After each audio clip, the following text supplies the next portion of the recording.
This video is going to offer some guidance on exercise 4 in week 6 assignment. So we're given information that Lang Corporation makes and sells state-of-the-art electronic products. One of its segments produces the math machine and an inexpensive calculator. The company's chief accountant recently prepared the following income statement showing the annual revenues and expenses associated with this segment's operating activities. The relevant range for the production and sale of the calculators is between 30,000 and 60,000 units per year. So it breaks all this information down for us. Our first problem, A-1, a large discount store has approached the owner of Lang about buying 5,000 calculators.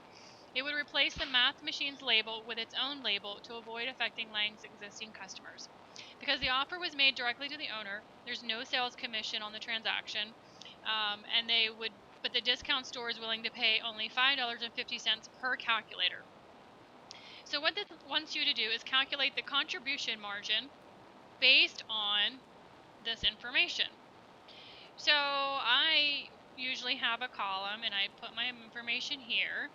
So I know that my revenue is going to be 5,000 units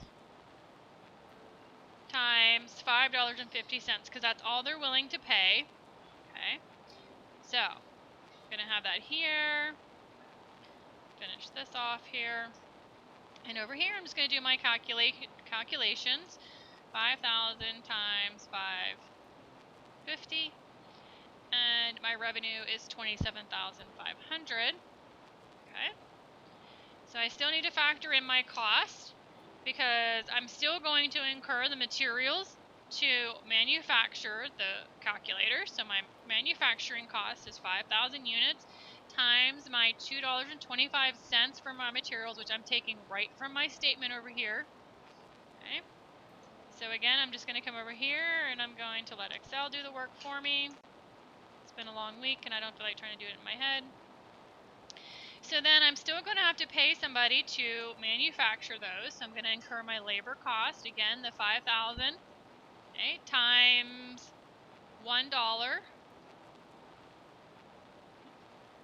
Okay, so we're going to put the 5,000. And I'm still going to have overhead. So I'm still going to have my manufacturing overhead. Again, I'm just pulling all this information from that Excel or from the statement that was provided at the beginning of the problem. Over here, my manufacturing overhead is $1. So again, it's 5,000. I'm still going to incur shipping and handling. Okay. And that's 5,000 units times 25 cents. Okay. Right. So that's all I'm going to incur in this one because we were told that there's no sales commission. So I'm going to take my 27,500 and I'm going to subtract each of these then because they're going to reduce the amount that I'm going to make. Okay. So my contribution margin is then $5,000 for this order. And we would decide that we would accept this special order because our contribution margin is 5,000, so we're going to make some money on that. Okay. So in A2, we're asked if we're going to make or buy. So again, I kind of make a column here and I go make and buy. Okay. So if we purchase the product, okay, we're going to have 40,000 times the $5.60, because that's what it would cost us to buy it. And I would put that over here. Because my goal here is to determine if it costs me more or less to make it in-house. I'm only concerned with the relevant cost in this scenario. So my decisions are going to be based on my unit level cost. Okay. So my materials, so it would be 40,000 times the $2.25 if I make them. So again, I'm going to have to factor in my labor cost, the 40,000 times the $1. So I have 40,000.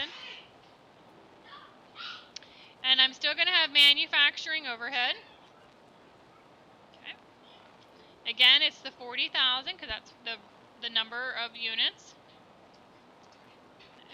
times $1 again. So 40,000. I have to factor in my fixed expenses here. And that is my salary of the production supervisor. And that is 60,000. So then I'm just going to add up each one of these. Okay, I'm just going to sum these up here real quick.